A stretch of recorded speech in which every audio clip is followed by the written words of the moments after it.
Yo, Angry Hack Nation, we are back. Another episode of the Angry Hacks podcast. Your same old hacks are here. We got Nunzi, we got Stan the Man, we got yours truly, Michael R. Hall. Week 5 in the NFL in the books. We'll put a bow on it. I guess we'll eulogize the New York Giants because those looks like it's over for them. Sadly, we'll get to. Oh boy, we'll talk Jerry Reese. We'll talk McAdoo. We'll talk injuries. I guess we'll bury the New York Giants today, boys. It's sad.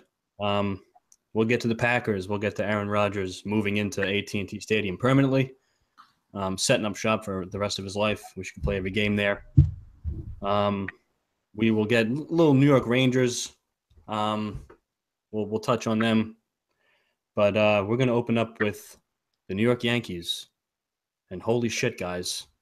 They are taking the Cleveland Indians to Game 5. What do we think? Well, my prediction on this very podcast was the Yankees would win in 4 or 5. I guess it has to be 5 now. I'm not leaving it. Oh, Stan, I love it. But tall task, though, with Kluber. I mean, can you get to him twice? You got to him once already. You're going to get to Kluber again? That's the question. I mean, very, very tall task. He was very un-Kluber-like in Game 2. But, shit, man, pressure's on Cleveland. I mean, all on Cleveland, and a lot of it. I mean, This team had plans for getting back to the World Series at least, and they were not supposed to be taken 5 games by the wild card upstart. Sounds weird, but upstart New York Yankees. But hell, I mean, we got a shot. And before we get to Game 5, I mean, we got to talk. We have to talk Joe Girardi here. I can't let him off the hook. It's been talked about a lot, but we've had some time here. In fact, if we did a podcast immediately after that game, I would have wanted to drive to Cleveland because at the time I was about a half hour outside of Cleveland, get my car, drive to Cleveland, and murder Joe Girardi. Actually do a real murder and kill him and chop him up into a million pieces. I was that mad at him. And I think rightfully so. I think you guys would agree. It was one of the worst innings of managing, I think, that you could possibly do. And man, did it that was tough to watch. I mean, first of all, CC, who I just loved in that spot in Cleveland, the stopper, and he goes out and he really battles and he pitches well. And he retires 11 of his last 12 guys, 70 pitches, and Girardi goes and gets him. Why? Nuns, why? Well, I'm telling you, it's crazy, man. I think I'm also on the bandwagon with saying, like, what's going on here? I mean, 70 pitches, guys cruising. Great job putting him in, by the way. I think I'm on board with that, with starting him in that game. He's got the experience. He knows that atmosphere. Once a Cleveland Indian. Great job putting him out there, and he did not disappoint. No. The old vet went out there, did his job, and he should have kept doing his job. Why are we taking him out? The only thing I can think of is Girardi has a lot of confidence in that bullpen, which he should have a lot of confidence. But if you got a guy cruising and you can save some bullpen, why the hell not? Right? I know. And listen, it was definitely more about bringing in Chad Green than taking out CC Sabathia for Girardi. That was clear. And listen, 99 times out of 100, I love when Chad Green comes in the game. Why wouldn't you? I mean, the guy's an animal. But this one just did not feel right. I said it at the time. I didn't like it at the time. And, okay, so he takes him out. And you bring in Chad Green, whatever. Not whatever. One more thing on Sabathia. Go ahead. This very well could have been his last start. Not only with the Yankees, but maybe in his career. I mean, that's a distinct possibility. And that's what his career has earned him. in that park, in that setting, in a playoff game, when you're pitching really, really well, he's going to take you out of the game. It really, really bothered me. Okay, so move on. Chad Green comes in, and let's get to the play. Lonnie Chisenhall, Chad Green strikes him out. But wait, first of all, atrocious call by the home plate ump.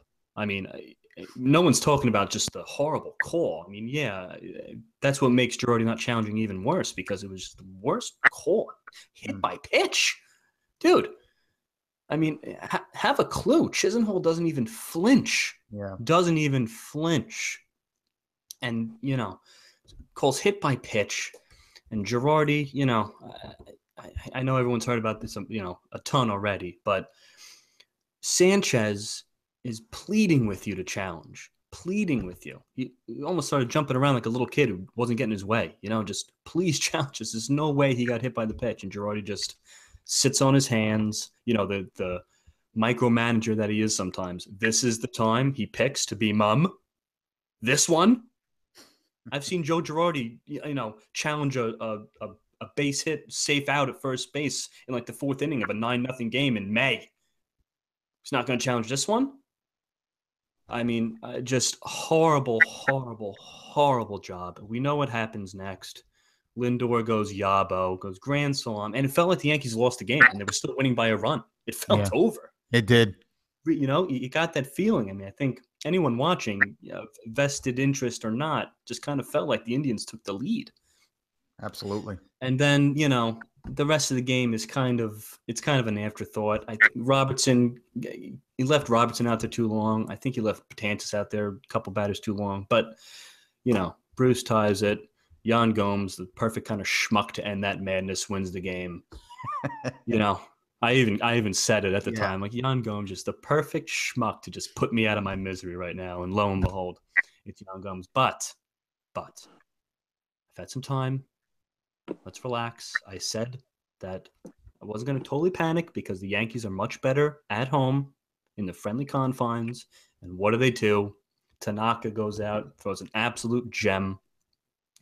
Chapman battles and gets a good save. Greg Bird hits a ball that still hasn't landed off Andrew Miller, of all people.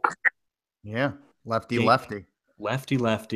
Dude, what a bomb. Tough lefty pitcher, too. Right, not just any lefty. Right. This is Andrew Miller. I mean, Jamie Moyer out there. Right. It's not Jaime Garcia. Not throwing 70-mile-an-hour saucers. Right. So it was like a 92-mile-an-hour slider, and Bird looked like he was sitting slider, and he did not miss it. And then last night, Severino was just absolutely breathing fire. I mean, the slowest fastball last night from the Yankees pitching staff was like 96 miles an hour. That was the slowest one. And Mike, what did we say about Severino too on the last pod? We weren't worried. He was just all amped up for his first ever starting ride. Like you said, didn't you say it was his first ever playoff game? Yeah. I mean, he was just all amped up. We know this guy's talent, how awesome he is. And Mike, like you just said, he did not disappoint, man. He was good. I mean, how about his emotion too? He was fired up. Yeah. And I think that's good for him. I think on one point I'm like, dude, just try to calm yourself down. But I think that calms him down, getting all that out. Well, you know what? And the thing that I saw too, in both games that he pitched at home. So after that demoralizing inning against the Twins in that wild card game, it was really important for him to come out and just, like you said, just go crazy and have that emotion because the fans were right behind him. And that game, that wild card performance, that's an afterthought now. Yeah. Oh, yeah.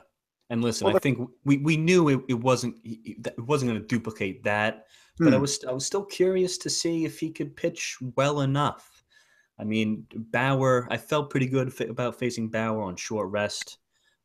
Interesting move by Francona. Yes.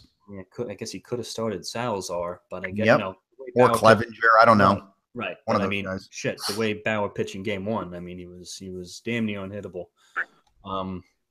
So I was still curious to see if Severino could pitch well enough to to win, and he was awesome. He really was.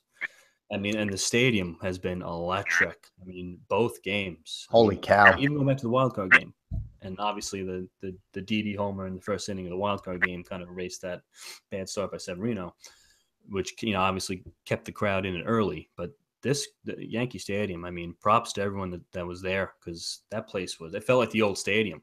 I've complained a lot about the new stadium, how it feels so corporate and it just feels kind of detached, and not the last two nights. It felt like the old Yankee Stadium. It was a lot of fun.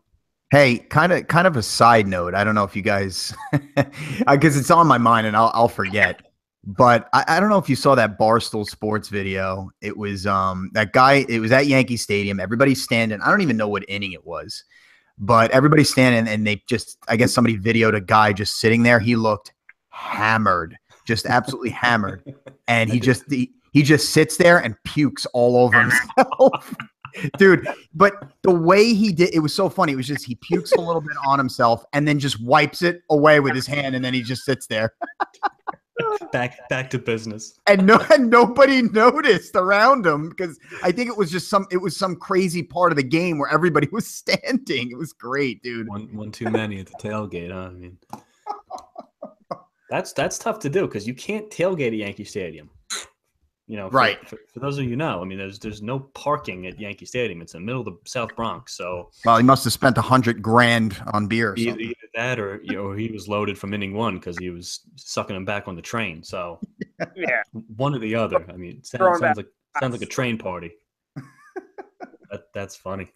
Well, hey, I mean, I guess he might have been loud before he started to get sick, because the place was jumping.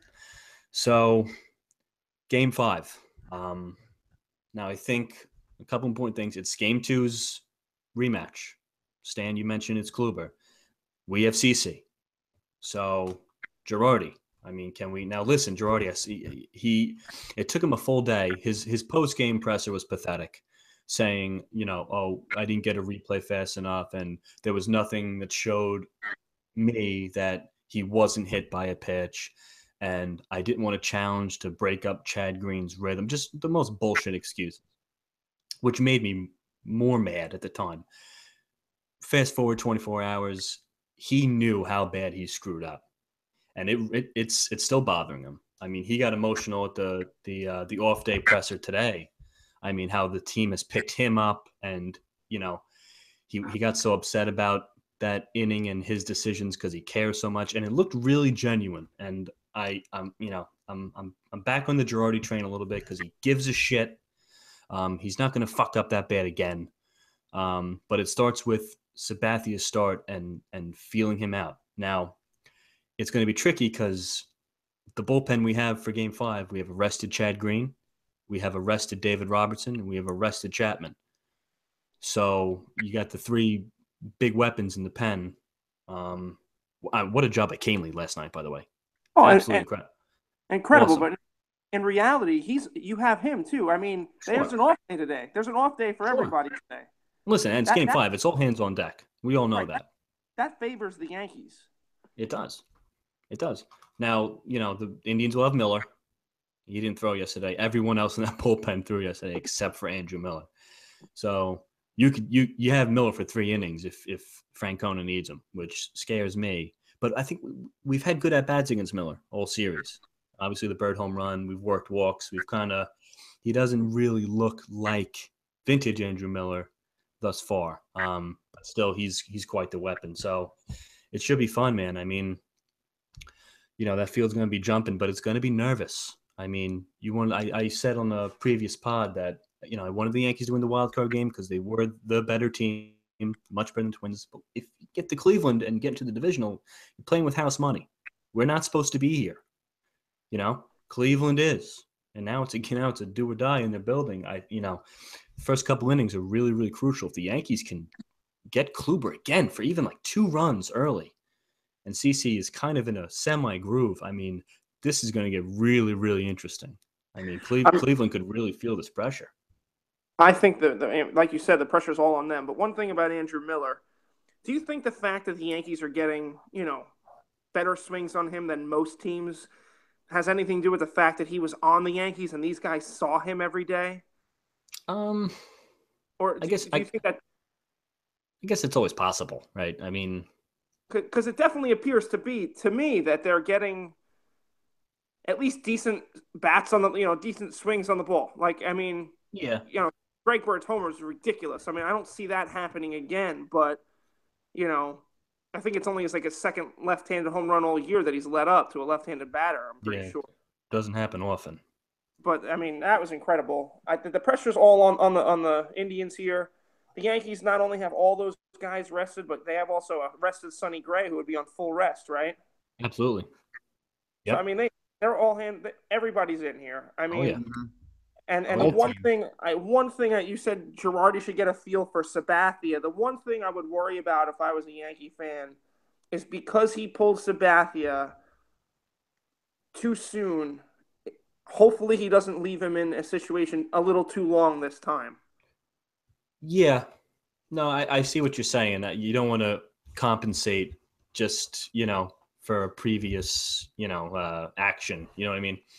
Like you said, you don't want to say you don't want to leave him in just because he was pulled. A lot of people think he was pulled too early in game two, but I think that I have confidence in Girardi. I really do. I mean, I think a big part of that is because he knows how bad he screwed up. Mm. And I think that Sabathia will let him know.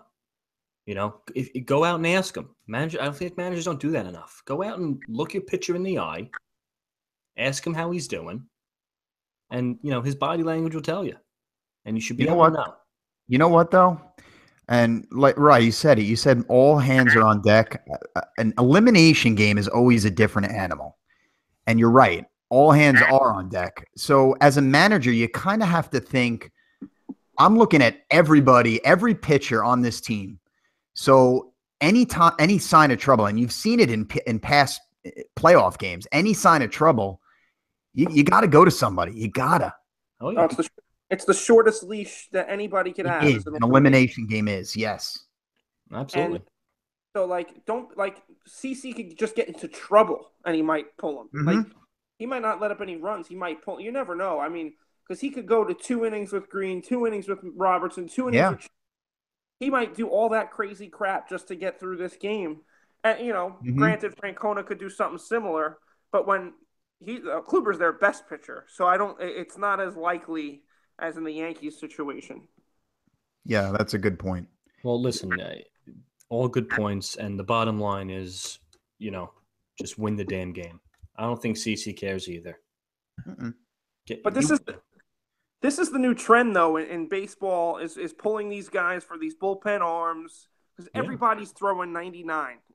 That's what it feels like anyway. right. Yeah, So that's true. it's not just Girardi pulling Sabathia early. I was watching this Nationals Cubs series. Scherzer's throwing a no hitter. They're up 1-0. Lets up a hit. Dusty Baker goes out there and pulls him at 98 pitches. That's terrible. And then they Awful. end up losing the game. I don't understand how you take out Scherzer because he let up a hit. It's Max Scherzer. Yeah, one of the best pitchers in baseball. Just because a guy lets up a hit doesn't mean like he's losing it. It's just a hit. Right. And these guys sometimes overreact to stuff. And Because I it's know the playoffs. Yeah. it's the playoffs. It's pressure. Yep. Pressure's on. So I mean, so many different things can happen here with Girardi and the Yankees and Francona and the Indians. It's just crazy. I love this. I love elimination games. This is what I wanted from the series as an outside perspective. I know you wanted them to Yankees to sweep, obviously, but I love the elimination games. I love it. Oh, and me too. I mean, listen, if you tell me, would you sign up for Yankees taking Cleveland to Game 5? I mean, yeah, I'd run to the bank with that. I mean, it's fun. It's different for me. I mean, you guys know I grew up being a really spoiled Yankee fan, where they won every year. It's such a different feel now. Yeah, what's that like? Yeah, I was gonna say, how's that? How was that, bud? It's nice to win. It's more fun when you win. But it's and to be honest, this is more fun. This is more fun. Being like an underdog and having to go somewhere else in Game 5, taking a team, we weren't even supposed to be in the playoffs. We're ahead of schedule, and we're taking the reigning pennant winner to Game 5. It's exciting, it's fun, and I'm looking forward to it. And, man, if the Yankees can beat them, man, what a party that's going to be. It is. It is. What? Well, I'll tell you one thing, Mike. There is one pitcher you don't want to see on that mound tomorrow. Who's that? And who is that? Was it Dellin Betances? Oh my God, dude! What was up with him yesterday? Let's talk Girardi and his feel for the game. Oh my God! Dellin Betances almost killed Yan Gomes. Like almost killed him. Like I want to call Yan Gomes' family and apologize on behalf of Betances for putting him through that. And I forget who the next guy was. He almost hit him too. And I think Girardi sprinted out to the mound and just got the ball. And that, Canely did a great job cleaning that up. Yeah, Betances is holy cow. You're not going to see him tomorrow. No, can't unless they're in the 20th inning. Right. Yeah. Exactly. Even then, they'll probably go to Sonny Gray and then see if maybe a position player Montgomery. So Joel Montgomery in the bullpen. If it goes crazy extra innings, I still think Betances doesn't get in the game. You can't do it. Or just give him one pitch, see what one pitch looks like, and then make your decision. Yeah, that was scary. Yeah, that was like Girardi runs out. It's like one of those managers running out. Give me the fucking ball. Yeah. Yeah, you know what that's like. Exactly what I was thinking. We'll save that story for another pod. But yeah, Game 5 would be fun. I mean, elimination game, playoff baseball. I mean, you can't ask for anything else. So boys, we'll switch gears here. I feel like breaking out my trumpet and playing taps because the Giants in spectacular fashion. I mean, we knew going in the season was on life support, but the way not only to lose, to go to 0-5, but to lose against another winless team, and the injuries. My God, the spectacular injuries, the serious injuries. It was like, can you have a bigger fuck you to you guys than and that we game? and to speak on behalf of me and Rye here and Stan the Man. I mean, we just dealt with this with the freaking Mets. Yeah. I mean, how we joked on our text about Ray Ramirez being around. He was somewhere. It was like, where's Waldo scanning the crowd out there? Maybe Ramirez. Where's Ramirez? Where's Ray? Where is he? He got fired right before this game, so maybe the Giants picked him up. Who knows? Yeah, picked him up off waivers. I don't know. But I'm telling you, the thing that bothers me, it was another winnable game, okay? And it was just another terrible loss in many facets. So they dropped to 0-5. The big goose egg still can't buy a win. Like you said, Mike, everything that could have went wrong with this team did go wrong in this game. I mean, it just compiled on and on during the game, and it happened so fast. It really did. It happened so fast. So Shepard goes down first with the ankle injury, and if you guys remember, Stan, you remember in training camp he had that injury, and we got the scare and the update on ESPN. But he ended up being okay, and he never missed a game. But he goes down, and this one looked bad. And right away, I'm like, holy shit, come on. Like, really? Like, we need a game. We need everybody, all hands on deck out there. Then a few plays later, Brandon Marshall gets carted off. I'm like, dude, like this can't get any worse. So Marshall gets carted off. When you see a guy get carted off, guys, I mean, it's not good, is it? It's not good. It's not good. And, after a little while, we're going through the game. We still got Odell. Roger Lewis is playing more now. Both get ruled out for the game. Okay, whatever. Let's hope it's not serious. What bothered me is we didn't hear much about those two for a very long time. All we heard was that they were ruled out. Okay. So we're trying to pay attention to this game. And then on a punt return, was it a punt or a kick return where Dwayne Harris gets hurt? It didn't even look like anything. It really didn't. It didn't look like anything. He comes up limping. And then his was really quick. They said, boom, broken foot, done. Sick. So our return guy's gone. And he would be our 5th receiver, which would have jumped him up to our number 3. Right. And he hadn't even gotten a reception at all this year. But yes, right. He's had to do that in the past, and that's what would have happened with him. So he's gone. So they end up putting Odell back there, which scares the hell out of me when he's back there because he is so dynamic. He makes all these different cuts and makes something out of nothing, this and that. So watch him get injured on a kick return or a punt return, whatever. But nothing happened out of that. So if that wasn't bad enough, 3 wide receivers, Dwayne Harris is, returner, but he is a wide receiver. He's labeled as a wide receiver. So 3 receivers out of the game. Holy cow. But they don't tell us anything about the first 2 still. They tell us Dwayne Harris broke his foot. Done. Goodbye. So with 4 minutes left in this game, meanwhile, we're winning the game. It's going back and forth, but it's still a winnable game. 4 minutes left. Okay. Odell runs that little quick slant that we've been talking about. We need to run those a little bit more. And we already know he's got that tender ankle. And it gets rolled up on. And I mean, we all saw the replay. It was bad. It was bad. It was one of those injuries where right away you're like, shit. It's a broken bone. When the tears are streaming down your face and you're biting a towel to hold it back, it's over. Yeah. Right. And they cry not because of the pain, but they know how serious it is. Right, because he knows, hey, I'm done. I'm done for the year. I'm not, my goal is to be, listen, say what you want about the guy. He wants to be the best. And an injury like that could really prevent him from being, the best. Like, this could really affect his whole career. Could. Yeah. We don't know. Yeah. I mean, so another guy, second guy that gets carted off on our team, 4 wide receivers knocked out of the game. When do you ever see that? Has that ever happened? I would love to know if that's ever happened.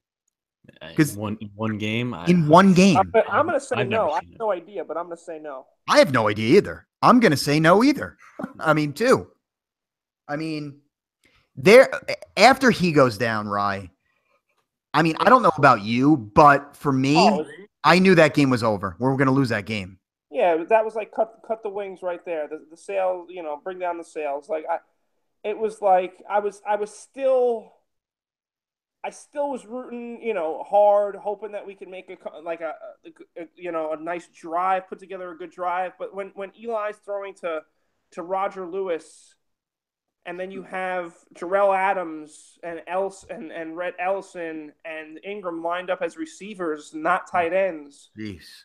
There was no protection for Eli because they didn't have any tight ends out there for blocking. They put them all out there in wide receivers, and they had less linemen. So it was just, you knew it was over. You knew it was over.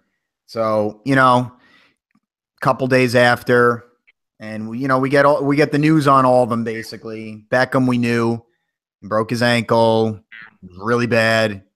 IR, done for the season. Harris, we knew during the game, so he's done, broken foot. Marshall comes out, his ankle injury. He Instagrammed or tweeted something out. The only one that was kind of safe from this was the first guy to get hurt, and that's Sterling Shepard. Now, they say he may miss a few games, but they say he's going to be back at some point. Not like that's going to save our season or anything, but it's nice to know that he will be back and he'll eventually be that number 1 guy for them in a season that's just obviously going nowhere. So, Rye, I mean, we've already talked about it, but we haven't said it on the podcast yet. The New York Giants 2017-2018 season, done, right? It's done. It's over now. I mean, even if these guys didn't get hurt, 0-5, I said, I think I'm done. I'm done. Like, you literally need to go out there and win. You at least have to win 9 of your next 11 games for a glimmer of hope. And honestly, the way the Eagles are playing, it's not going to happen. Mm-hmm. So, and that's if that happens. Like, it's just, and then with the injuries, there's no way. There's no possible way at all. Like 0-5, it's over. 0-4, I still had a glimmer of hope. 0-5, I do not. Do not. And it's just, like you said, with those injuries, it's just going to be insurmountable. They signed 2 of their practice squad guys.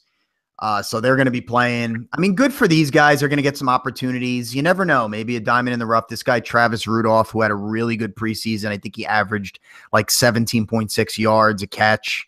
I mean, I know it's preseason, but you never know. Maybe he comes out and he's a pretty decent receiver. Who knows? But these guys are getting their opportunities now. You know what I want to really talk about really quick. I want to talk about the game a little bit because I have a lot to say, but really quick as we're talking about receivers. What about Victor Cruz? Victor. Mike, you're the one who brought that up in our little group text. You're the one who first said that, and I didn't even think of it. But once you said it, a light bulb went off in my head and said, "Why the hell not? Give him a call. It'll be a nice little reunion." And I mean, I don't know. What do you think about it, Rye? Well, like we said, the season's kind of over. But what Victor Cruz would do for Eli would just give him a security blanket. It's a veteran guy because now we have no veteran receivers that are playing. So it would be nice to have a vet out there to be kind of like a mentor to the younger guys. Should be an easy transition for Victor Cruz to come back to this offense. And you know what? Even though we're 0-5, at least he's a fan favorite that the Giants fans could root for as well. So I like the idea. I'd give him a call. I tweeted him yesterday. He didn't respond. Oh, come on. So Come on, Victor. Maybe I'll throw it back at him. But I know T.O. said he'd be willing to God. That was pretty funny, though. I did see that, too. And I think it was funny. But I like the Cruz idea. Yeah. As an outsider's perspective, Mike, what do you think of that move if it were to be made? Well, there's phone calls being made, but yeah, there's a couple things. I mean, who wants to come and play for an 0-5 team? I mean, it's going to have to be a guy who's pretty hungry to play. Maybe put some good things on tape and try to hang on for next year. Obviously, the Giants will have big plans next year or with another team, something like that. And the thing with Victor Cruz, I mean, this is a guy who was derailed by injuries himself. Yeah. So, listen, I mean, you have to try something. But, God, you signed Victor Cruz in the first week. He goes down with an injury because Ray Ramirez is, doing voodoo in the locker room or something. But, I mean, it's like you guys said, it's over right now for you're not going to the playoffs unless some crazy miracle. So you have to field the football team, and you don't want to be embarrassed every week. No one wants to watch that. No. And so you got to make a phone call. Yeah. I mean, you do. You have to make a phone call. And if it's not him, I think they do possibly bring in a veteran. I don't know who else is out there. But I think they might have to do that. Just to alleviate some of the rookies that are going to be out there because there's going to be a ton of them. I think Evan Ingram's going to have to line up out there a lot now. They're going to need him out there. That means Rhett Ellison's going to play a lot. Rye, he's going to be in there to block if Ingram's going to be out in the slot or even out wide. So it's got to happen. Now I just want to get really back to the game, talk about a few things. Because, this stuff still bothers me. It still bothers me. I know the season's pretty much lost, but some of the things are still bothering me. The thing that I noticed in this game, per se, was we absolutely got hammered on the line of scrimmage both ways. Both ways. After we praised that offensive line, they really got manhandled, man. Just absolutely manhandled. I think the Chargers had like 5 sacks. And on the other side, on the flip side, we just couldn't get any pressure. And without one of your best pass rushers, Vernon, out of the game, they were able to chip and double JPP. I watched it all game, and he couldn't get anywhere. And we had no pressure. I mean, no sacks, but no pressure, dude. So that was like a big thing that I saw there. I don't know if you noticed, the whole line of scrimmage play. It wasn't good. It wasn't good at all. Oh, I mean, Bobby Hart, unbelievably bad. I mean, worse than Eric Weeds over there because Flowers would be too nice. I love it. Love Weed. I mean, because all weeds are poison to your offensive line, and that's what it is. Like weeds are poison to your garden, and Eric Flowers is poison to your offensive line. So maybe we call him Eric Weeds from now on. Perfect nickname. Yeah, you might have to. I mean, and then but let me tell you, he played better than Bobby Hart. He did. Yeah. Like, Ouch. Bobby Hart was awful yesterday, or 2 days ago now. Awful. It was just hard to watch. I felt like fearing for Eli's life again. Mm-hmm. The guy straight up sucks. He sucks, man. And I mean, he was a 7th round pick, so there's really, I mean, he's living up to his draft. He's living up to his draft spot because he's just not good. He may not even live up to the 7th round pick. It's just it was awful. The line of scrimmage was bad. And I mean, here we go again. I'm talking about it, and I'm actually, guys, you're hearing it from me. I have to apologize. Okay, I have to apologize. I was incredibly wrong about this defense. I said they would be they would potentially be a top 3 defense in the league this year. Definitely thought they were going to be a top 10. Guys, I'm wrong. My hand is up in the air right now. I was wrong. Raise your hand. Absolutely awful. The rush defense is putrid. Another 100-yard rusher. Another 100-yard rusher. Now, granted, Melvin Gordon's very good, but here's the thing.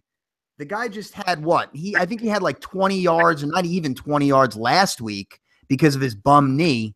So that knee can't feel that much better, but he went off. He went off, and he was just slipping through the defense and finding his holes because there were some big ones. We cannot stop the run this year, and the tackling, Rye, no tackling fuel.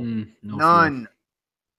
No. Oh, is that the most frustrating thing on defense, guys? Is guys that can't tackle? 100%. 100%. It's the worst. And being run on and missing tackles, just it's demoralizing. And that was the combo. That was the combo. This whole year has been the combo of that. And the theme, I keep bringing it up every week, is we can't stop a team on 3rd down. Oh, no. That friggin' cow. Oh, it's brutal. It's brutal. I want to freaking flip out. I want to get mad. I want to freaking go crazy about this, but I just can't.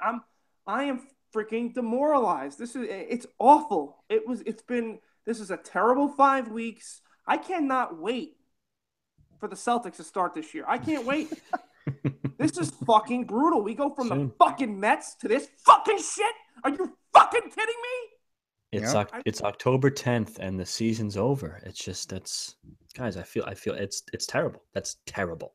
It's terrible. That's terrible. Thank the Lord for fantasy football, or I would be absolutely lost. Or just my love of, football itself and watching other games and having the Sunday ticket. But another thing. 10 penalties. Are you kidding me? 10. Oh, that's another thing that drives me nuts is the penalties. That's the killer. And the holding calls. Those are the worst. Were they all penalties? Because these refs have been fucking horrible. They called them penalties, so I'm going with it. I don't know. I'd have to sit there and analyze this damn game. You're right, Mike. The refs was terrible. It was Triplett, wasn't it? Triplett's crew. You know he's terrible. His crew is the worst. The funny thing about it is that's 10 penalties. That's 10 accepted penalties. There could have been other ones that they declined. Yeah. I mean, that's an astronomical amount. In fact, I know there was a few. So that's at least 12 penalties that were called. It's unbelievable. Well, they need to like really calm down, man. It wasn't even just the Giants game. It's all around the NFL. Like, they need to put the damn flags away. Let the guys play a little bit. The Bears-Vikings last night? Oh, my God.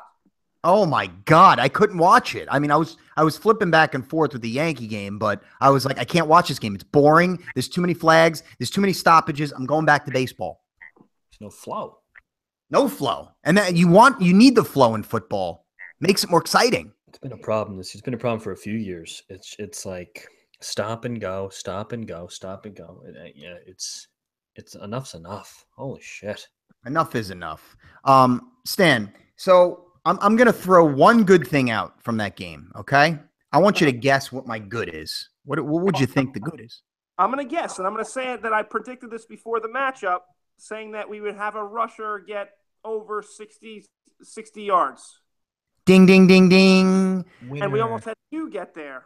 Yeah, we ran for 152 yards. Yay. Balance. Good balance. We've been right. I have to give you some props because you've been saying it for weeks that Darko was better than Perkins. Now, Perkins didn't play, obviously, but he is better, and he was very, very good. And then he got hurt, and Gallman took a lot of the carries, and he was good. Yeah, I mean, I wouldn't get too excited about it, but this is 2 weeks in a row that we've seen Gallman get in there and do some things. I mean, Darkwa now, this is, missing last week, played well this week, but this is against the Chargers. I'm not super excited about it. Every team has run well on them this year. But nevertheless, it's still a bright spot. And I guess if you're looking for one, we'll take it, right? Well, you have to take it, man, because how the season's going and how it's basically ending up, you have to take some goods. We got to find some positives to be not excited about, but just, I don't know, have a glimmer of hope somewhere on the field. And the rushing attack was very good. It really was. We had some long runs. Darkwa went for 23 yards in one run. So, I mean, it was nice to see. I mean, it was nice to see. There really weren't any other bright spots. That was the only thing I can think of. It really wasn't. And I really feel bad for Eli, dude. I really do. I mean, he's not having a great season, but he's doing enough to win games. I'm sorry. Yeah, he should be 2-3 or 3-2 or something like that. Like 0-5 is just not fair. They should be still in the hunt for a playoff spot. Eli's played well enough to win, especially the last 3 weeks. Well enough to win these last 3 games. And I've been confident in him in doing so, at least in the second half of these games, where I'm like, you know what? I think they're going to score in this drive the way it's going. And then the other 2 games, we lose by these field goals, and this time everyone breaks their ankles. It's just – I mean, you can't make this up. And the bright spots and these runners, the reason why we could look at these as bright spots and be happy about it is because these are guys that might be on the team next year. Because at this point, I'm looking to next year. I'm looking like for one of these guys off the practice squad to maybe do something that could, help us in the future. At this point, we're looking for the future. I know we're 0-5. I want us to win games. I am not rooting for the draft pick. But you know what? If we finish this season 4-12, 5-11, we're going to get a good draft pick, and that could really help us quickly. Well, yeah, I wanted to ask you guys about that. All right, let's pretend. Let's make believe. Say the Giants. Say it goes really, really bad. I know where you're going with this one, Mike, and I don't like it. Go ahead, let him finish. I'm not going to suggest anything. I know, or I know what you think I'm going to say, but I'm not going to say it. I'm going to ask you a question. Say you have the number 1 overall pick. Oh God, I knew it was coming. There are 4 high-priced positions on a football field. Okay. There's quarterback, there's left tackle, there's corner, and there's pass rusher. Say, just all things even, there is a top-notch, can't-miss guy at each of those spots. Who do you take? Good, Stan. Left tackle. You take the left tackle. And then second, I go left tackle first, and then I hate this. And this is why I didn't want you to ask the damn question, you dick. Would be a quarterback. Why do you hate it though? Why do you hate that? I want Eli to be good forever, man. Dude, I understand that, but he doesn't have that much time left, and he even knows it. He's got a few years left. No, I know, but I think I'd still go O-line first, and then I would go quarterback. What about you, Rye? I go quarterback. I gotta go quarterback because I can't predict, and I don't know what the next couple of drafts are going to bring. And you have, like Mike, like you said, you have 4 potentially starting for a while quarterbacks in the NFL out there. I feel like if you have a chance to get one, you got to get one now. And I'm not saying he's going to start next year or the next year after that. You make him an understudy. Now, I know we just drafted a quarterback, but what do we know about this guy? We don't know. He wasn't a projected high quarterback pick. What was he, a third rounder, I think? It was third round we drafted him in, or the fourth round, one of those. And I think if it's a can't miss, you got to go for him. Let him sit behind Eli for a little bit. That's a great guy to sit behind and learn from and just take the ropes from such a storied franchise. I think you got to do it because look what Aaron Rodgers did. He sat behind Brett Favre. How many years, Mike? He sat behind Favre for 4 years. 4 years. That's a lot of years, right? Yeah. But look, my only thing with that, Rye, though, is where was Rodgers drafted? It wasn't number 1 overall. And if you're drafting a guy number 1 overall, he could have been number 1 overall. Alex Smith went 1. They missed on that one. Oh yeah, no, definitely. I know, but if Rodgers was drafted 1 overall, I don't think there's any chance that would happen where he waits 4 years.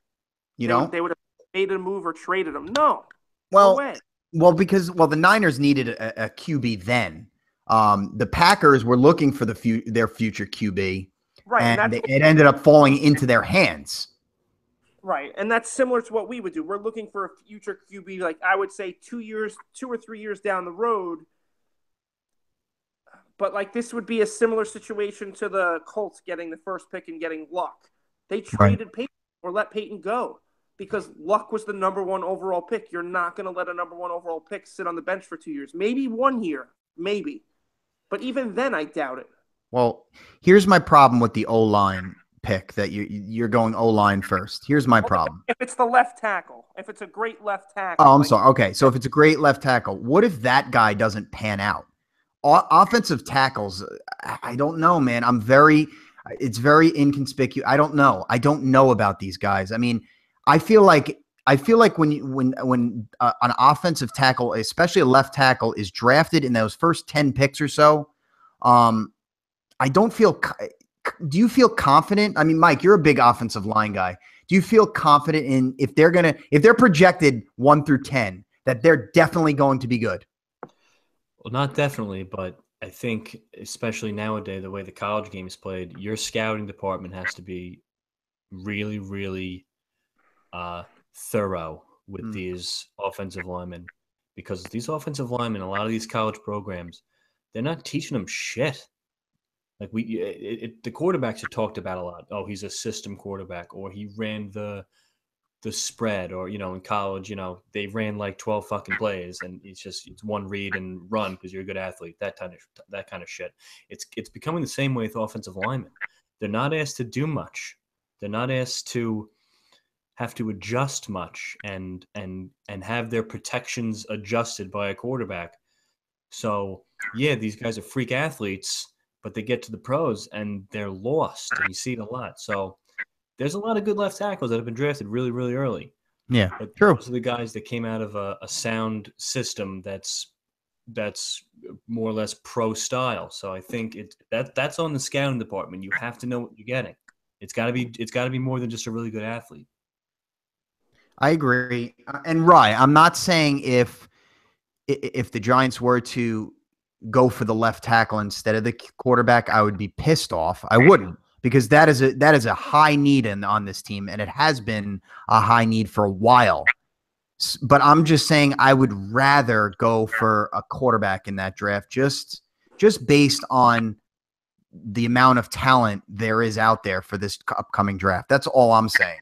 No, I understand it. My thing is too is like, I don't know any of these left tackles at all. I know some of these quarterbacks that they're predicted number 1 at least a little bit, or I think I do. Not super impressed by like Sam Darnold. I'm not. He throws a lot of picks, man. Well, I mean, picks are okay if your ratio in touchdowns to picks is up, but I don't know. Like, I just don't love him. I'm not a big fan of Darnold. I know he's everyone's like golden boy, number 1 overall pick. I know there's a few others. I like Rosen a little more, but I don't trust him either. Yeah. I don't know. That's my only issue there. But I understand it. We might need to go that way, and it's hard to admit it, but it's true. It is. And if we weren't 0-5 and thinking about these high draft picks right now, we're not even thinking about those quarterbacks. We're not. We're probably not even thinking about them because No. our aspirations would be towards the playoffs right now, which would probably be a later pick, like a 20-something pick in the draft. So we don't even think about a quarterback. I don't think.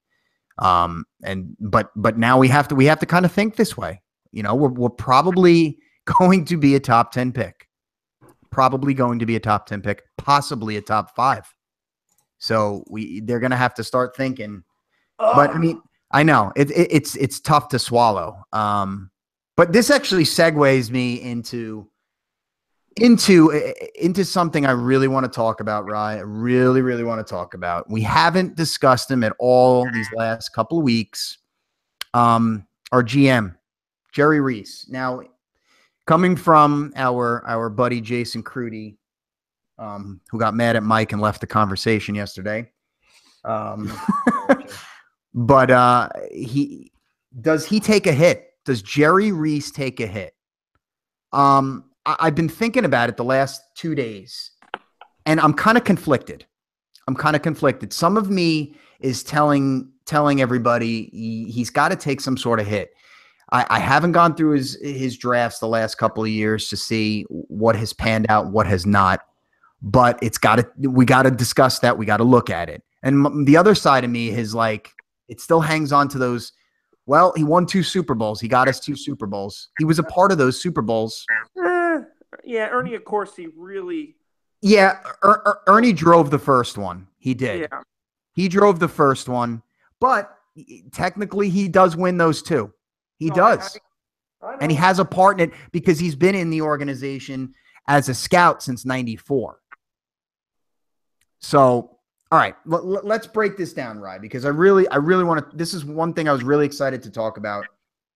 And I looked it up a little bit because I knew Jerry Reese was with us for a while. I just didn't know where he fit in the Giants organization. So he started in '94. He was a college scout. Then he moved to one of our pro scouts, director of player personnel, and then eventually he got the GM job in 2007. So he's been around for 10 years, right? And that's a bunch of drafts right there. So let's go over that. Mike, I know you like this stuff too. So let's go draft by draft. We're not going to spend time talking about each individual player, but let's see how he did on these drafts. Let's check it out. You guys game? Yep. Let's do it. Let's do it. All right. 2007. His first draft. And one of the guys is still on the team. Do you know who that is, Roy? Zach Diassi. No. Zach Diassi, man. Oh, it is. It is. Good guess. Look at that. Yeah. He was the 4th round pick. I put him as a good find, I guess. I mean, you need a long snapper, and he's been there for a while, and he's been great. And he's great on special teams, too. But he really hit gold, guys, in this draft. 7th round, Ahmad Bradshaw. Good pick. That's a good pick right there. That's a value pick. That's a real value pick because he was pretty instrumental in getting us some Super Bowls. No, Definitely. So now here's where it gets silly because he did pretty good in the later rounds, but 1st round pick, Aaron Ross, duty. 2nd round pick was Steve Smith. Now, good. He didn't. It was solid because he was very reliable on 3rd downs, and he made that huge catch in 2007 Super Bowl. Man. Well, yeah, the goal is to win a Super Bowl. He helped us win one, so that's a good pick. So I would say his first draft was pretty solid. No. Yes. I'll give him that first draft solid. 2008 I thought was bad. I'm going to run through it really quick. Ready? We had 2 6th-round picks, no 7. Kenny Phillips, Terrell Thomas, Mario Manningham, Brian Keel, Jonathan Goff, Andre Woodson, Robert Henderson. Talk about it. Manningham. That's about it. Yep. Manningham in the fact that he did big things to win us a Super Bowl, correct? Right. Correct. In the Super Bowl itself. I mean, the catch in the second Super Bowl. So Yeah, one of the best catches in our franchise history, probably the second best. Absolutely, dude. First best, not including a helmet. Right. Right. I thought our first 2 picks had a lot of potential, but injuries derailed both of them. Kenny Phillips, I thought, was going to be a stud at the safety position. He got hurt a lot. And then another guy, Terrell Thomas, another guy who showed some glimmers of real hope. But another guy that I think he tore his ACL one year. Yeah, So, well, that's what's tough about these two. Is like I agree. I like those picks when it happened, so it's hard to critique them. If I agreed with them at the time. yeah. But still, I mean, in the end, not hindsight is 2020. In the end, it's not a great draft. Okay, keep going. Yeah, it's not great. It's not a great draft. So we're like 1 for 1. We're 1-1 right now. So 2009, our first round pick was Hakeem Nicks. I thought that was a very good pick. And I was a big Knicks fan, but for some reason, I feel like he petered out really quick. Yeah, but good. But good. End of the first. Very good. Yeah. But after that, guys. Oh, I'm looking at it. Real bad. Clint Sintum, Will Beatty Rye. Oh, my God. Talk about an awful left tackle. Ugh. Ramses Barden. Stanley, your buddy. Oh, Cal Poly. Yeah. What'd they call him? The next Plaxico, right? Yeah. I drove by that campus last year. I sent you guys the picture. Ramsey's Exactly. boy. Now we chose a Beckham in this draft, by the way. Beckham. Not Odell. Travis Beckham, the tight end. Remember Andre that. Brown, Rhett Bomar. Oh. DeAndre Wright. Oh. And Stoney Woodson. No idea who that is. Oh. Stoney Woodson. That is a miss, Jerry. That's a miss, that draft. That's a miss. Next. Terrible draft. Okay. 2010.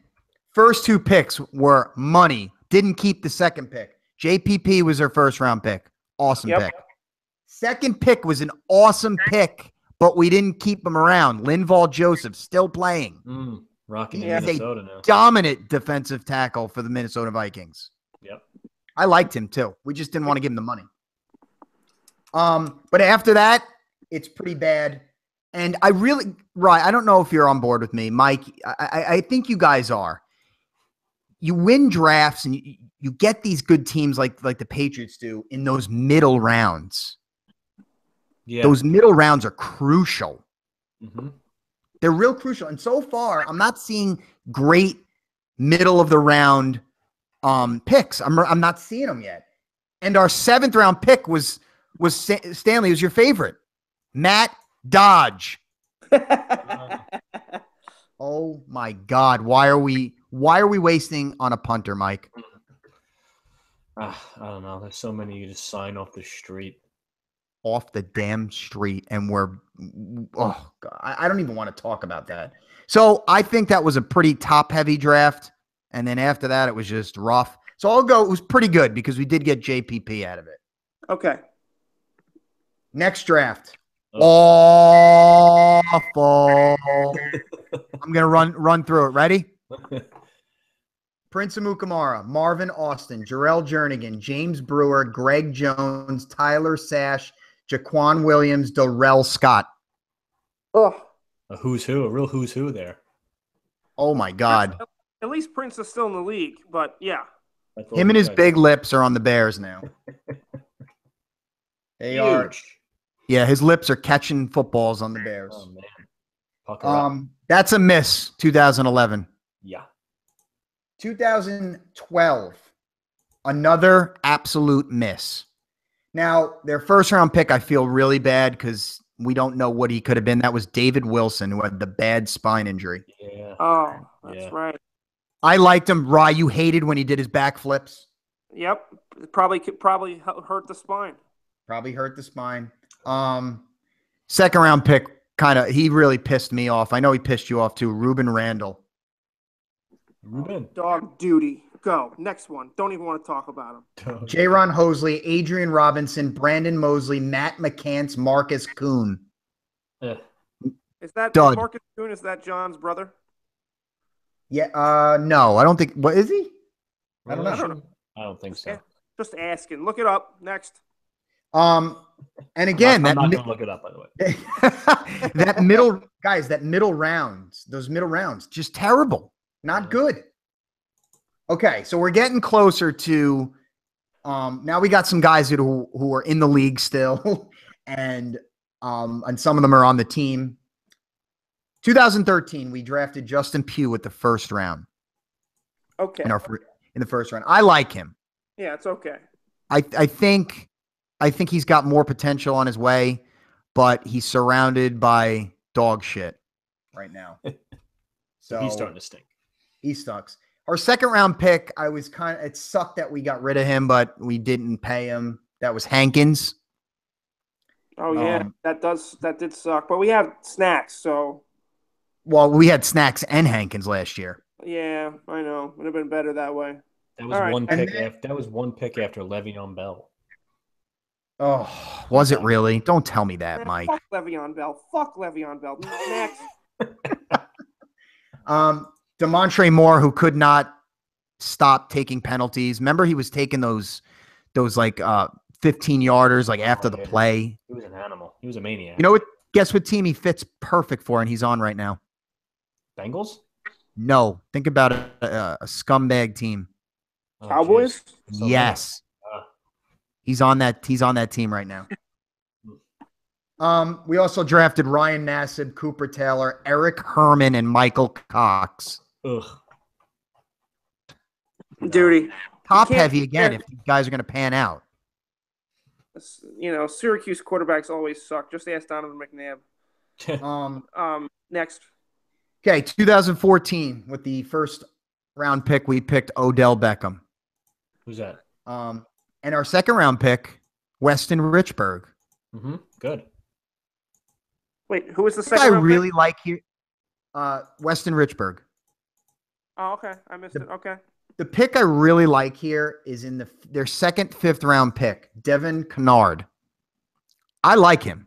Yeah. He's pretty solid. Starter on your team. That's good. Yeah, couple of injuries his first couple seasons, but he's starting to play a little bit more, and he was really good last year. Really good. So are you clicking a pen, Michael? Are you clicking a fucking pen? Clicking a mouse. Rye, we picked your boy in the fourth round of 2014, Andre Williams. Oh. All right, Nice. next. Sorry. All right, now we're getting to the nitty gritty, which is kind of like the last couple more recent drafts, and I guess you can't really analyze too much into this. 2015, I already can analyze our first round pick, Eric Flowers. Eric Weeds. But we redeemed ourselves in the second round, grabbing Landon Collins. Traded up to get him. By the way, can't wait for my Collins jersey to come in the mail soon because it's coming. There you go. I'm done wearing the Odell Beckham jersey. Yep. Third round we drafted. I can't even say his name. The guy Odigizawad didn't pan out. Odigizawad. Michael Thompson, Jeremy Davis, and Bobby Hart in the seventh round. Right. Oh, duty. Nice. All right, next. Last year, I'm going to run through it. Eli Apple, Sterling Shepard, Darian Thompson, B.J. Goodson, Paul Perkins, Jarrell Adams. What do you think? You know what? That's a pretty decent draft, actually. It's not bad. Eli Apple played like a first-round pick towards the tail end of the last season. Not anymore. Having a rough season, dude. Yeah, but that's a pretty solid draft, I would say. It is. The worst guy in there I thought might have been very good, but he might be the worst in there. Perkins? Yeah. Perkins and, Jarrell Adams, he don't play much, so we don't know. Yeah, but he's okay. I mean, he's on the roster. Like, he actually catches balls when you're thrown at him. Like, he's okay. Yeah, thanks. She's okay. So, and then our most recent draft: Evan Ingram, Dalvin Tomlinson, Davis Webb, Wayne Gallman, Avery Moss, Adam Biznawadi. Which he was the offensive tackle we picked up, and I don't never even heard of him. So my synopsis here is, Mike, I've said that those middle rounds, that's what gets you in the playoffs every year. That's my take on it. It really does, and he doesn't do a great job in that part of the draft. He doesn't. Yeah. He hits a lot on some of his early picks. He does hit a lot. You're right. This is the issue with Jerry Reese. Go. I mean, the drafts have been spotty. Okay, he's made some good picks. He's made some bad ones. I would say mediocre at best overall since he's been the general manager. But he's only made moves when he felt like his job was on the line. Yes, that was last year. He felt like his job was on the line. They get rid of Coughlin, so he goes out and signs Vernon, Jenkins, and Snacks, right? Yeah. And it really revamped the team. Like, it really helped us out tremendously, and we made a playoff push. Mm-hmm. But he got comfortable. And didn't do anything in this offseason. He added Marshall, which I really did like. I really did like it at the time. Yeah, it didn't pan out. It just didn't pan out. So didn't pot out on that. I can criticize him on not adding other pieces. Like, what we really needed was an offensive line and a running back, possibly like a veteran. I don't know. Yeah. So I mean, I just he bought himself a couple of years with those free agent signings. He did, and that's why I think he's not going to be the scapegoat here. He's still going to be the GM after this year, and maybe he should be. So I don't know. I guess we'll see. We'll see. It was just kind of an interesting thing that I was trying to think of, because I'm just trying to find different avenues to talk about when it comes to this team being just an absolute disaster this year. And we really haven't talked about him at all these couple of weeks. So I wanted to see what you guys thought about, and I wanted to just focus on the draft, because it's really important. So the draft is so important for your future, and to see him, like you said, very mediocre in his tenure, I don't know, but I think what saves him is those Super Bowls, man. It does. And Rye, you brought up a great point. When his job is on the line, he goes out and adds pieces. What does he do this year? I feel like if this team's going to be so terrible, you would think like his job could be on the line. Could be. What does he go out and do? Well, exactly. So I expect this offseason to be a little different this year. Obviously a better first-round pick should help. Right. But, it's the same thing. It's like I hate to bring up the Mets again, but you make it to the World Series in 2000, you make it to the World Series in 2015, and in both of those off seasons, you don't do anything to improve your team. Yeah. You just kind of bring back the same guys, which I like to an extent, but you need to add up. Like, you need add a little hot sauce or something, like a little bit, like an extra guy, like little Cholula. Yeah, a little Cholula out there, just a little bit, a little taste, a little nibble, just a little something more. That extra bullpen guy, that extra offensive lineman, something that can help you. You need to do it. You can't just be like, this is what we're going with. And I know that's what he did with Marshall this year, but it didn't work. Right. Well, obviously, guys, Rye, doing this podcast, we're going to continue to talk about this team down the stretch, because I want to still talk about them. It's probably going to be less and less, just because this team is just an absolute disaster right now, and we don't think it's going to finish very well for this team. I would be hard pressed to really think this team can win more than 2 games this year. Seriously. Where are they winning it? These next 2 games, they play at Denver, not a chance, and they play at home against Seattle with this depleted offense. No way are they winning those games. You're right. 0-7's looking pretty good. One of my picks might be Denver this week.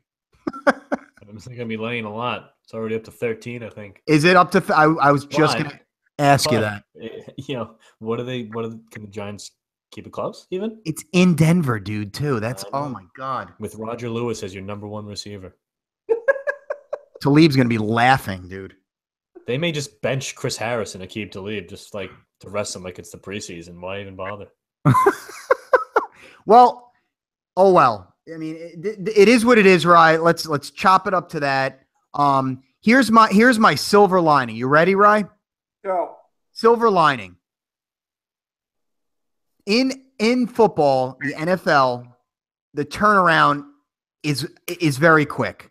They could be great next year. Who the hell knows? They could stay healthy. They can bring some of these guys back. The defense can come back to form, and they could be great. That's the great thing about the NFL. It is. So It's true. It's true. it really is. It's not like other sports, like baseball, when you sell all your guys at the deadline, and you really. Well, you know what I mean. It's very rare, but it's not like baseball where you have to rebuild that team. Football, the turnaround's real quick. You could be shitty, and then you could be good the next year. That's the beauty. Or you could That's where I'm leaving the Giants, dude. I agree. One thing about the Giants that I saw in the pregame this week that I got to mention before we move on. I'm watching this pregame, and it's Rob Riggle and Craig Robinson talking about Ben McAdoo, who, as everybody knows, wants to be Pat Riley, wants to be something that he isn't, and they clearly see the same thing that we've been talking about for weeks. And, Craig Robinson is looking at Rob Riggle, who's dressed as McAdoo, and he goes, "You look like a fugitive that just changed his appearance in a gas station bathroom." And I freaking died. I'm died. They just ripped McAdoo, and you know what? That's all I feel like doing, just for fun, just ripping McAdoo and his Pat Riley fucking hair. But did he ever say he wanted to be like Pat Riley? Did he ever say it? No, or you just kind of brought that to the forefront. Oh, I just brought it to the forefront. I'm never leaving it because it's clear. It's fucking true. Well, you can keep ripping McAdoo. We're going to keep talking about this team, and maybe we'll talk about a win one of these days. But as of now, it's not looking sunny. It's looking quite cloudy. Mike, I'm telling you, it was one of the best games of the year. Packers Cowboys, man. Please talk about it. Let's have some fun with this one. Did you guys see that game? I watched the entire game. Yes. I was surprised Buck and Aikman did it. No, I'm just kidding. Yeah, well, Aaron Rodgers in that stadium. It's what else can you say? I mean, he does it again. I mean, Prescott runs it in with a minute 13 left on the clock. And the first thing I think of is, wow, that's a lot of time. And a timeout. And he did it. Devontae Adams. Shout out to Devontae. Hell yeah. Yeah, I mean, geez. Not only plays, but plays big and plays tough. And made you forget that he was almost killed 10 days before. But yeah, break down this game a little bit. More injuries. I talk about it all the time. We did get Mike Daniels back, and we got Brian Bulaga back, which was big.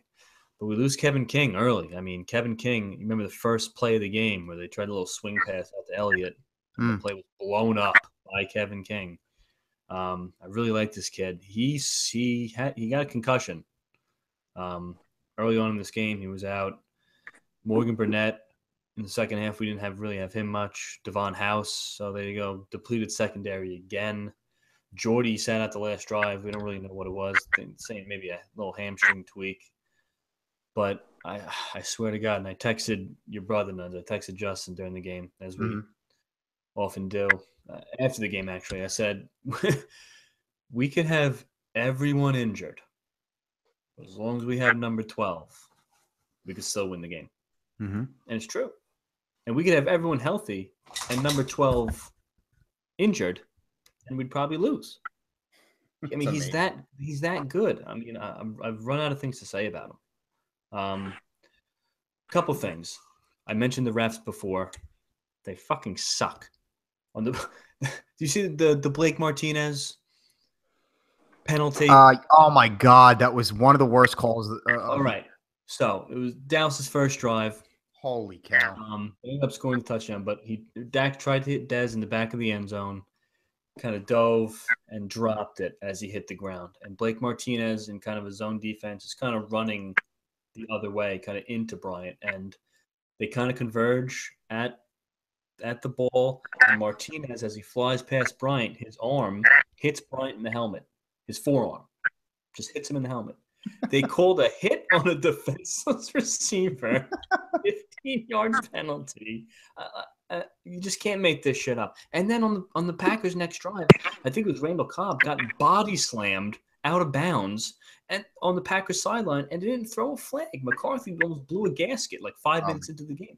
I never seen him get so mad. I can't make this shit. You can't make this shit up with these refs. I mean, No.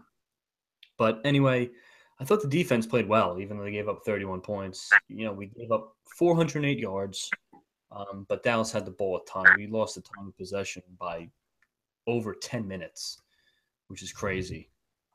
But the defense hung in there. I think early on, that first drive, we dominated, got them in a 3rd and long, and Dak kind of slipped out, and they had that broken play down the field.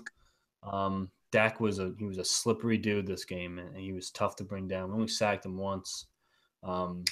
He's good, man. He's tough to handle. He's tough on 3rd down because of his legs. But the defense really hung in there. Banged up again. Got big turnovers. The pick six. All huge play. The splash play. Yeah. Randall, idiot, takes a taunting penalty afterwards, but kid's a moron. But a big play nonetheless. Mm-hmm. So, I mean, I guess typical Packers Dallas at this point. It always comes down to a crazy finish. And let's talk about the finish for a second. Almost gave me a heart attack. Leave it to the Packers. No other team is capable of doing this. No other team is capable of doing it. You have Aaron Rodgers. Take your team down. Give you the lead. You're up a field goal. Dallas has no timeouts, if I'm not mistaken. Like, the first play, Cole Beasley is wide open. And I mean wide open. How the fuck do you let that happen? Only the Packers. Only the Packers. If Dak doesn't overthrow him, they're in field goal range immediately. Immediately. Dan Bailey wouldn't miss anything inside of 75 yards. Unbelievable. Really, really lucky, this defense at the end. And then that lateral play almost freaking worked. It was getting out of control. Yeah, that was incredible. I think it was Zeke who got it, started running up the field. I'm like, you have to be fucking shitting me. And luckily it broke down. They just had too far to go. But, only the Packers can pull that kind of shit and almost lose like that. Only the Packers. But they didn't. Won the game. Survived more injuries. And the bottom line is we're 4-1. We beat Dallas, I'm going to say, at home at this point. I don't feel like that's in Dallas anymore. It's just nice cozy spot for the Packers.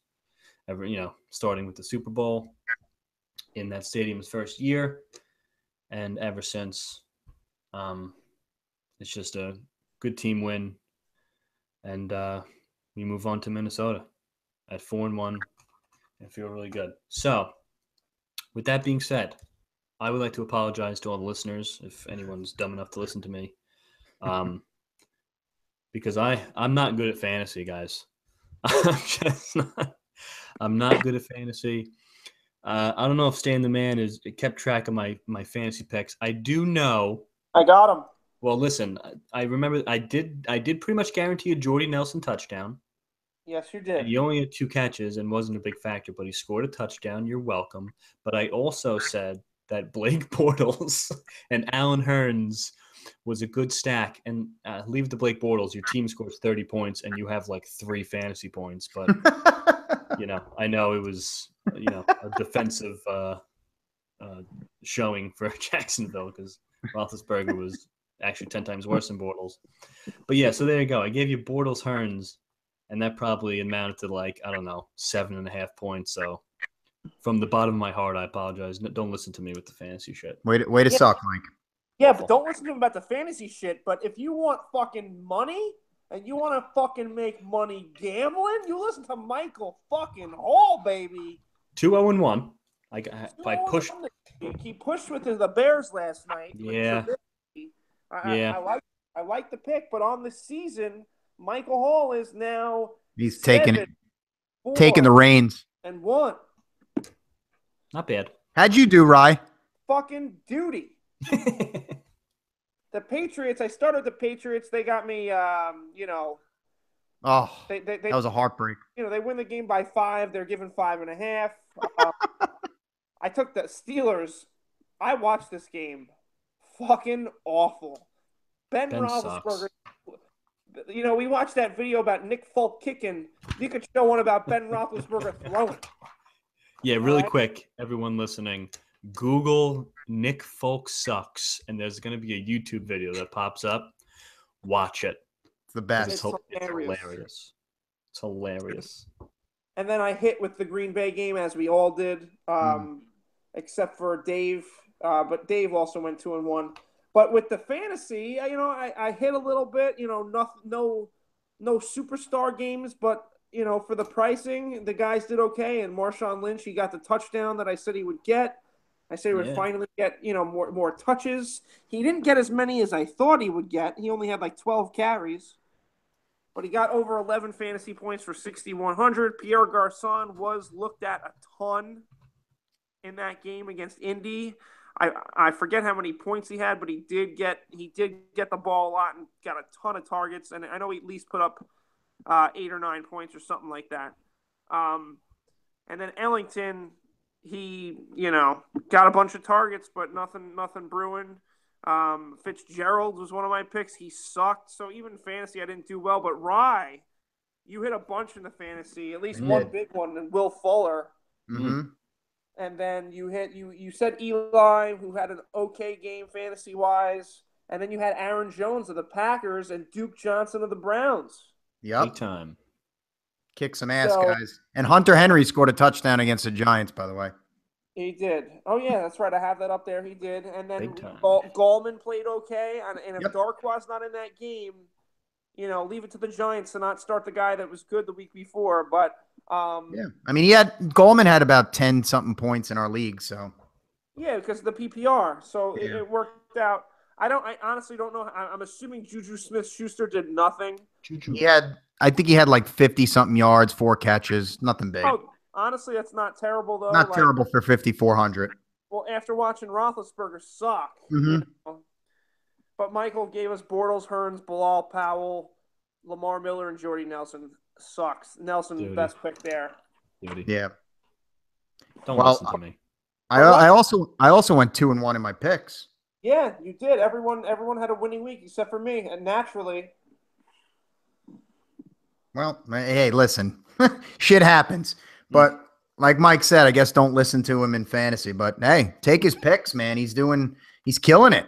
I guess he's killing it. We'll obviously preview next week later this week with some more shitty fantasy and maybe some decent picks.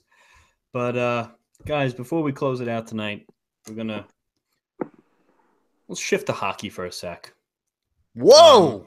Let's shift to hockey. I know we've talked New York Rangers here, and they just lost again tonight.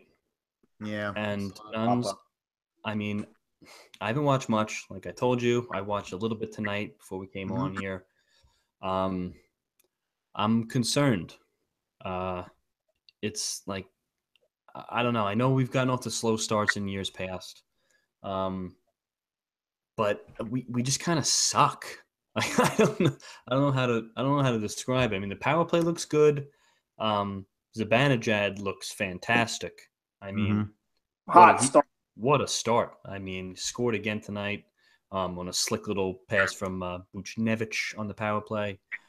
But defensively, it's the same old shit. I mean, it's like pond hockey out there. It's like there's no structure. There's no responsibility. There's no help. There's no one's working on the walls. No one's working for loose pucks. I mean, it's almost like we just sleepwalked the first 2 weeks of the season. It pisses me off. We're doing it again.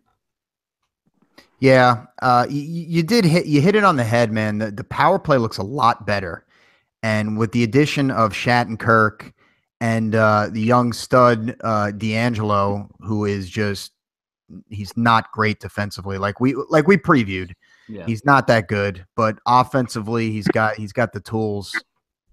He's really reminding me of Matt Gilroy. Remember, he was started out as a defender, and yeah, they moved him up front a little bit because he was more of an offensive guy. But I like D'Angelo. He's got a lot of talent. He has a lot more talent than Gilroy did. And he's really good on the power play. So if the power play can work the way I'm watching, it's going to help. But Mike, you're so right in the fact that this defense, it's the same shit, right? We talk about the same old song and dance for those play calls for the Giants. Yeah. This defense is the same old song and dance. It really is. Mike, I'm not as concerned as you yet. I know it's still very early. It's very early. There is cause for concern in certain areas for this team. Definitely. Absolutely. 100%. And because there are a lot of good teams in their division, it's going to be quite tough. They really need to start playing some tougher hockey.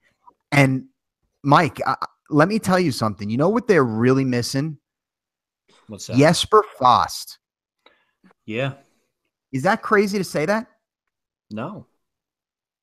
Dude, the guy, little Swede guy, usually those Swede guys are more of those fancy goal-scoring type guys. This guy's a grinder, man. This guy's a grinder. He's real tough for a little dude, and he'll chip in with a few goals here and there, man. I think they're really missing that on the fourth line from him. Yeah. It's I definitely feel. I mean, it's a guy like that just rounds out your lineup, and when the team defense is bad, that's forwards too, man. You have to be responsible as a forward. There's going to be guys who are offensive guys, and that's fine, but you need forwards, especially those bottom six guys, to be full ring players and be responsible players. And when you don't have that, your defensive liabilities they're amplified, and you know, goalies get hung out to dry, and it's happened to Lundqvist a lot. And he's getting older. He's not as sharp. We need to be better, and we're getting worse in front of him towards the end of his career. We're doing it the wrong way. We need to do it the Marty Brodeur way. We fucking saw like 12 shots a game. Or Marty Brodeur with another shutout. He had 9 saves. But with this team, it's too wide open, and there's, like I said, no responsibility and very little structure. And Vigneault's got to fix it. And, well, how about this? We ranted and raved. We raved about Lindy Ruff coming in. Well, Lindy, you are in charge of the defense, my friend. So fix it. Fix it. Exactly. Fix it now. And you know what? And as I'm looking at tonight's stats, I mean, we outshot them by 10 shots. That's a problem with us too sometimes. We'll get like a 40-shot game and put 1 or 2 in possibly. Yeah. Like we had a lot of those last year. It's one and done. We got to find ways to put the puck in the damn net. It's 30-foot wrist shots with no one in front. And it's just a logo save. Blast. Right, logo blast, whistle, and then we can't win faceoffs, or it's a kick save with no pressure on the weak side, and they can just move the puck out of the zone. It's shit like that. It's one and done chances. It's like beating the same old dead horse. But net front presence. We have the guys that can do it, so go and do it. I'm looking at you, Kreider, Nash, the big guys. Hayes, still on drugs. Dipsy doing. Dips like right. he's the one that drives you the most nuts out there sometimes. Absolutely. He's high, Ryan. He's high. He's high on drugs. Dude, he was the other day, man. He was so high. He snuck a bong into his hockey bag or something. I don't know. Ripping bongs in the intermission. And let me just quickly, I don't want to talk too much more about it, but let me just talk quickly about Lundqvist. he looked. I watched some of that game against Montreal. He looked really good in that game. Yeah.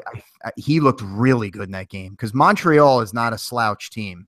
No. It's a good team, and he looked like he looked a couple of years ago. But we just need more consistency behind him. And like you said, man, we got to clear guys out of the front of the net. Any goalie is going to have problems when there's traffic in front. We got to have. I mean, McDonough can't be the only tough guy pushing guys out of the way, man. We're losing our guys in the defensive zone.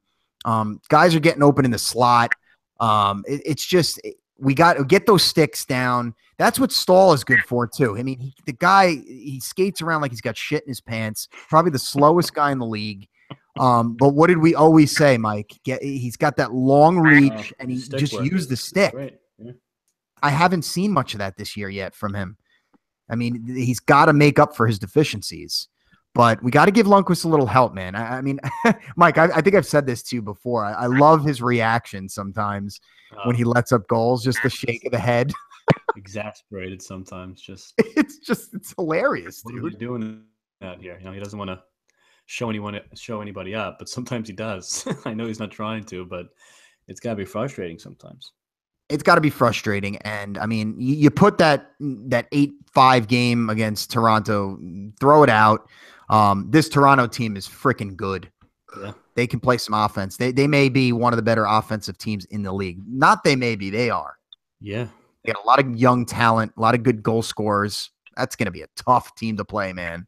Yeah, they're real good upcoming team.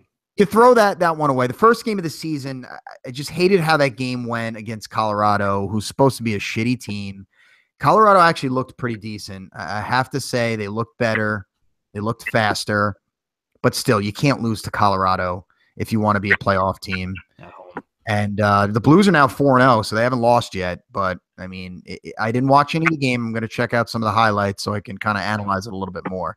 Got to win, guys. I mean, you're 1-3. It's only 4 games in, so I'm not going to panic yet. Right. But let's just play better. How about that? I know it sounds simple and it's cliche. Play better. Play better. And we'll obviously be talking more Ranger hockey as we move on.